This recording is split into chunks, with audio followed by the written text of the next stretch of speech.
Good morning, ladies and gentlemen. Welcome to our third day, sixth session of our conference. It's wonderful to see you all here, to see everybody bright, eager. We're going to have 5 papers this morning, 4 speakers. As many of you know, Rachel Ward is unable to be with us, but she will be introduced so you know where she's coming from.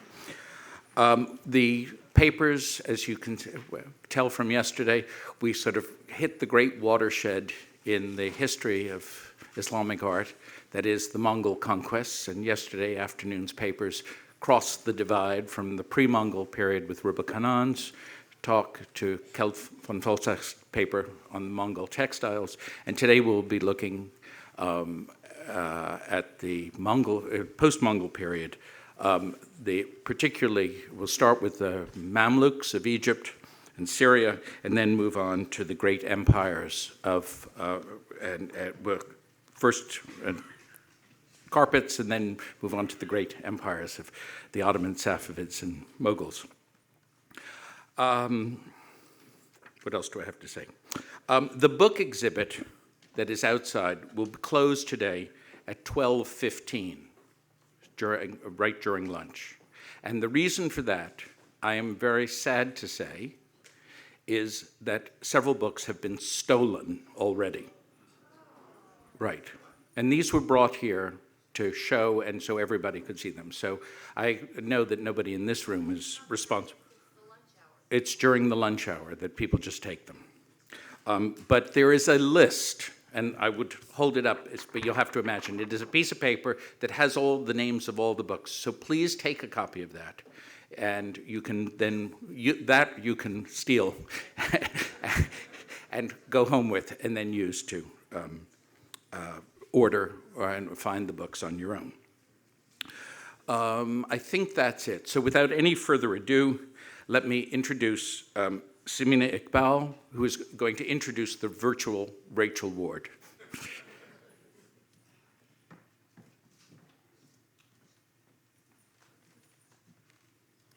Good morning. I'm Samina Iqbal, PhD student from Virginia Commonwealth University, Richmond. As Dr. Bloom mentioned, Rachel Ward is unfortunately not here due to a medical emergency. But we still get to hear her paper, which Dr. Bloom would be presenting, and so we don't have to wait for the publication to come out. I'll just go ahead and give a little bit introduction of Rachel Ward. She is an independent scholar, and her research area is the history, art, and archaeology of Ayyubids and Mamluk period. Rachel has served as a curator of the Department of Oriental Antiquities, British Museum from 1983 to 2000, and also served as a vice president of the Royal Asiatic Society from 2000 to 2008. She published her book Islamic Metalwork in 1993 and co-authored the book Suleiman the Magnificent in 1988. She's also been the editor of the book Gilded and Enameled Glass from the Middle East, which was published in 1998. Besides these publications that I mentioned, it also includes several articles. Currently, she's working on a catalog of Arab and Ottoman metalwork in the British Museum and on the Mamluks glass finds from the excavations of the citadel at El Apir. The topic for Rachel's paper today is Doha bucket and an experimental glass workshop. And I will request Dr. Bloom to present her paper. Thank you.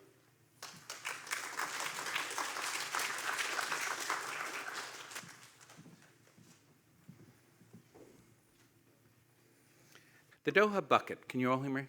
Is one of the stars of the Museum of Islamic Art's excellent and expanding collection of enameled glass of the Mamluk period, that is, Egypt and Syria, from the 13th to the early 16th century.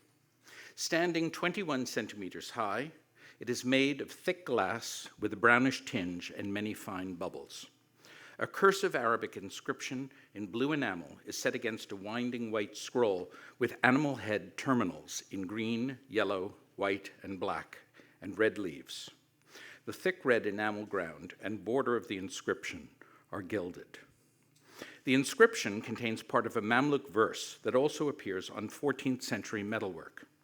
Below this band are, alternately, lion roundels and double-headed birds. The roundels are framed in red with gold lobes as an outer edge and a gold ground. The lion, in blue enamel, is shown striding to the left, with its right paw raised and its long tail doubling back over its rump. The double-headed eagle is outlined in red and filled with gold. Its heads are in profile, its wings outstretched, and its claws clasp the dragon-headed terminals of its tail. Around the base and rim of the bucket are friezes of red palmettes, once gilded all over, with small green enamel dots decorating alternate palmettes on the lower frieze. A narrow twisted and knotted cable, outlined in red and filled with gold, runs around the vessel just above the flange, and that's down at the bottom of this picture. These two details of the bucket from the inside and out show the quality of the work and how the whole design was outlined in gold before the application of the enamels. Gold lines run beneath the enamels in several places, for example, under the animal head.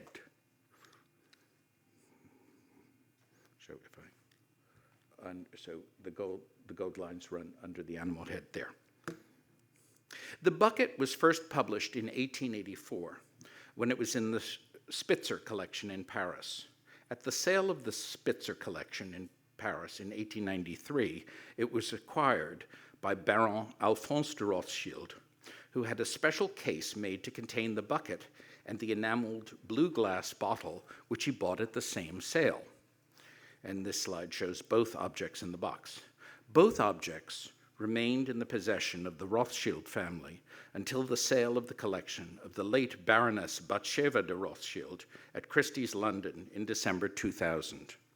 At that sale, the bucket was miscatalogued as one of the many 19th century French copies of Mamluk glass also in the Rothschild collection. The bucket was acquired by someone outside the field who had a small collection of 19th century French glass in Mamluk style and thought it an unusual example of such glass. And so it was. I'll tell Rachel that everybody laughed at that point. At the 16th Congress of l'Association Internationale pour l'Histoire du Verre, held in London in 2003, published in their Annales in 2005, I, Rachel, gave a paper titled Big Mamluk Buckets, which featured this bucket. In the paper, I provided my reasons, technical, analytical, stylistic, epigraphical, historical, for believing it to be 14th century, and the bucket has been accepted as a genuine Mamluk object since then. In 2009, the bucket was offered for sale at Sotheby's in London and was acquired by the museum, where it was reunited with the Rothschild bottle. The Doha bucket is one of several buckets and candlesticks, which are really just inverted buckets with sockets attached. The slide shows a selection of them with fragments of both found at Fustat in Egypt. The bucket at the top left has the longest history. It has been in the Historisches Landesmuseum in Kassel since its foundation in 1770, long before they began to make reproductions. None of the buckets and candlesticks is dated, but as I outlined in my earlier paper, there is stylistic, technical, and epigraphic evidence to suggest that they belong to the second half of the 14th century. The earliest is the first Doha bucket and the two candlesticks. Both are smaller with a more flaring shape and, as we shall see, a distinctive manufacturing technique for their base and shoulder. The buckets get taller and narrower over time. The Kassel bucket can be compared most closely to mosque lamps made for Sultan Barkuk, who ruled from 1382 to 99, suggesting that it dates to the end of the 14th century. I am delighted to be able to add a new bucket to the group. This one is in the reserve collection of the museum here in Doha. It is decorated with an inscription which has so far defeated me, and floral designs in blue, red, white, green, yellow, and gold. It is not a beauty and has suffered over time, which has not improved its looks. But it stands at the end of the series and suggests that this workshop continued beyond Barkok's reign into the 15th century. The chronology of enameled glass has been controversial ever since Lahm published his enormous two-volume work on Islamic glass, Mittelalterliche Gläser und Steinschnittarbeiten aus dem Nahen Osten, in 1929. Lahm argued that the most sophisticated enameled vessels, including all of the figural objects, were produced during the 13th century, and that the industry entered a long decline in the 14th century with larger objects like mosque lamps, but otherwise no technical or aesthetic improvements. Lahm's chronology had no archaeological or documentary evidence to support it, but it has continued to be used by scholars right up to the present. My belief is that a progressive development of the technique can be traced throughout the period of production, and that Lahm's chronology should be inverted, with the improved skills resulting in increasingly sophisticated objects during the 14th century. I would add, as an editorial comment, that it reminds me of Julia's talk yesterday about Samara styles A, B, and C, and 1, 2, and 3, and having them back and forth. But in a paper that I gave at the Mamluk conference in London in 2009, to be published in a volume edited by Doris Abu-Saif later this year, traces the development of enameling skills through the 14th century on mosque lamps, which usually bear the name of their patron, and so can be dated within a few years, and argue that the secular vessels developed in tandem with these lamps.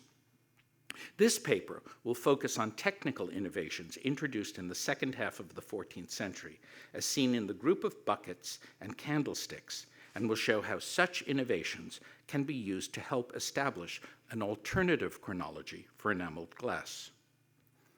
First, it is important to understand the particular difficulties that faced enameled glassmakers in the medieval period. Enamels are pulverized glass, the same material as the vessel itself. Modern enamels have a substantially lower melting point than their body glass, and so they can be fired like glazed ceramics in a kiln. Technical examination by practicing glassmaker William Gudenroth and analyses by scientists such as Ian Freestone, Julian Henderson, and James Peake have revealed that Mamluk enamels consisted largely of the same glass as the body of the vessel and became fluid at a similar temperature. So they had to be fired on the pontal in the furnace rather than in a kiln.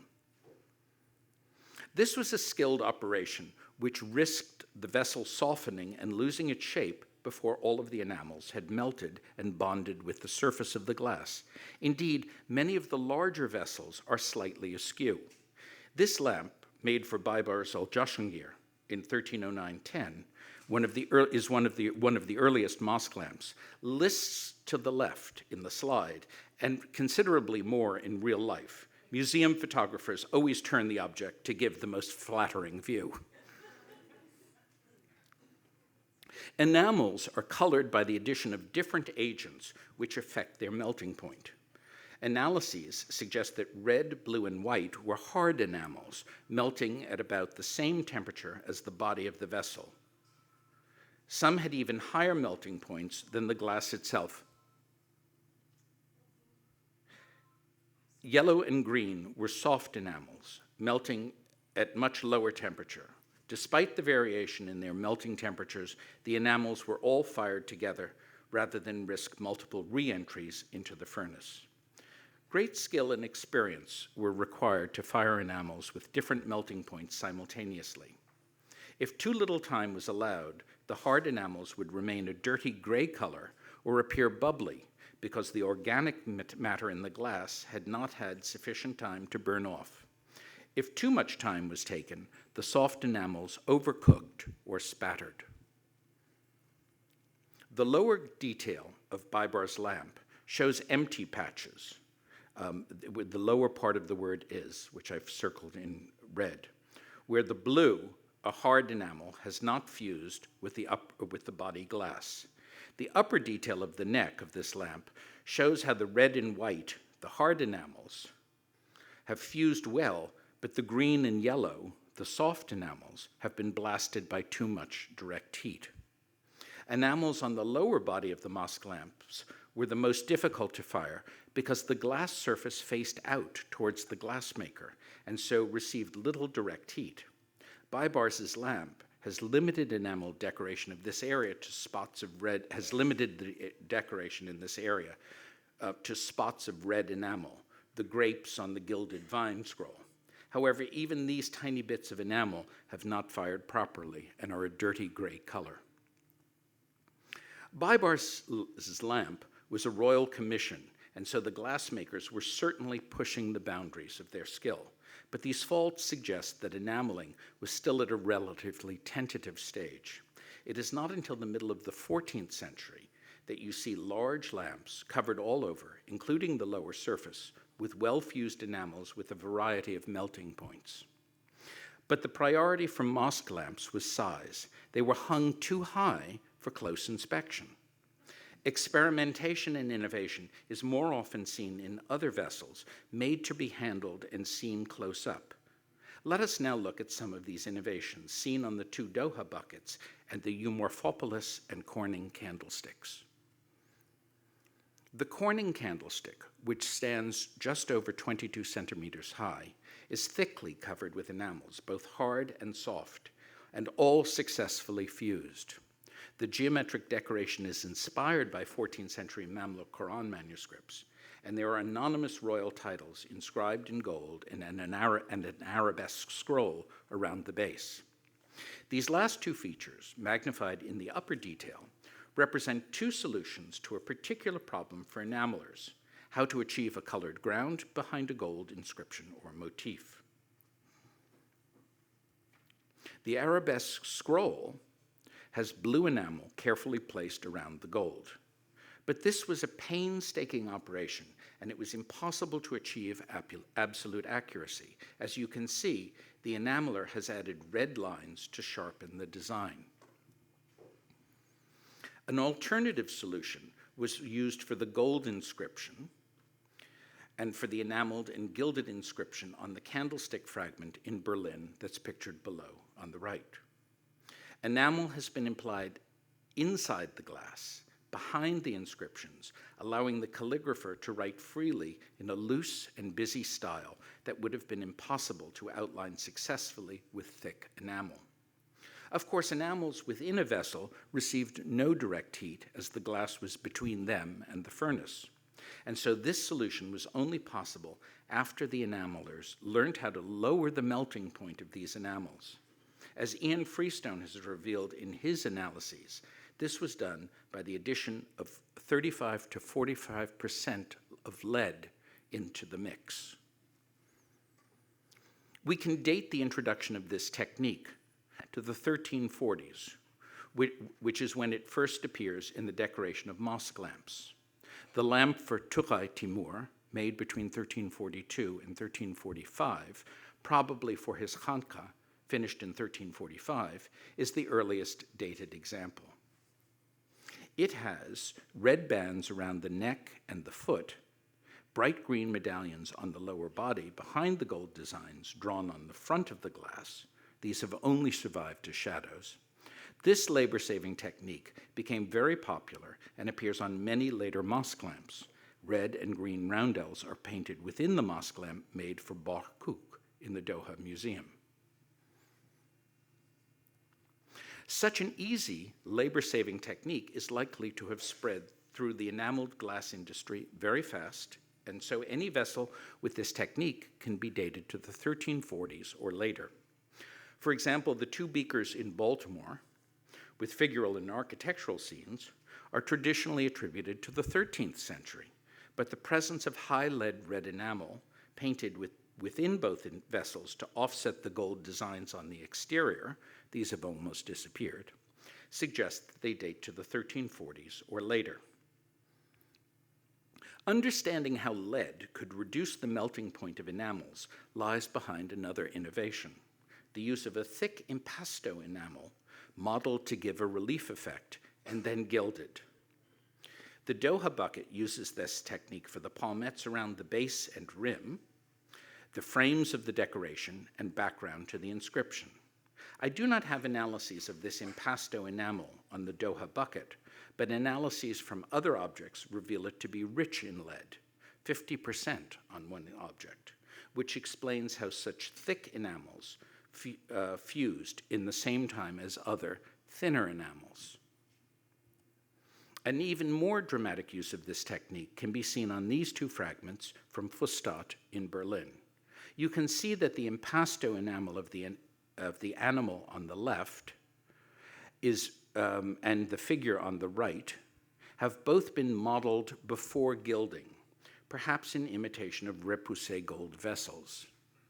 This technique of using lead-rich enamels in high relief probably postdates the more obvious technique of painting a thin layer of lead-rich enamels within the vessel, and so vessels showing this technique are also likely to date to the mid-14th century or later. Some of the most sophisticated examples of this technique survive only in fragments, many of them found at Fustat. No doubt they were a popular choice for Mamluk banquets, not an environment that would have maximized their chances of survival. This fragment, also in Berlin, combines the impasto technique used for the framing bands and the palmettes as on the Doha bucket with high lead red enamel painted behind the glass to give contrast to the gold inscription. The desire to give a three-dimensional interest to enameled glass was no doubt behind the application of large globules of colored enamel on the Eumorphopolis candlestick. The globules stand well proud of the vessel, perhaps in imitation of gold objects set with precious stones. The experiment has not worked. The enamels were too thick to fuse with the glass, and most have dropped off, which is probably why the experiment was not repeated. There is a second innovation on this candlestick, less obvious but more important for the development of enameling. The gold inscription around the base has a thick blue enamel ground, which has been applied with total accuracy around the gold letters, with no addition of a red line to clarify the design. See the detailed photograph with raking light to show the thickness of the blue enamel and the way it bulges around the gold letters. You can see that on the bottom right here. This is a mosque lamp made for the Sultan Hassan Mosque in the 1360s. It is a reminder of how difficult such accuracy was to achieve. This splendid lamp was made for Sultan Hassan's complex in Cairo in the 1360s. The detail shows that the blue enamel is so uneven and inaccurate in its application that the floral design would be unintelligible without the red lines.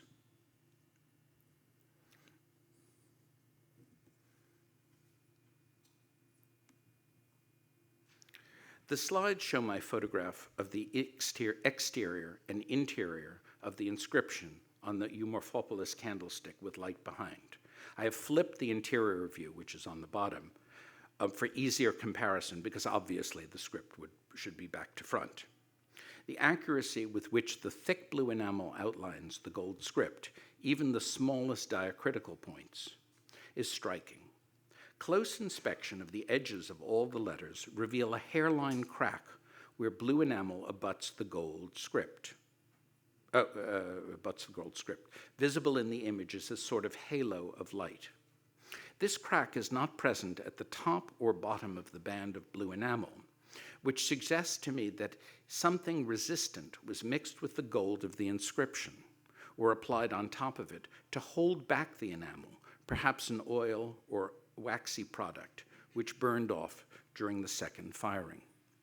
A related technique, known as cuerda seca, evolved in Iran in the third quarter of the 14th century, in which a waxy mixture is used to separate colored glazes on tiles. It would be interesting to investigate the possibility of technical exchange between the glass and ceramic industries of the time. Fine gold lines surrounded by thick enamels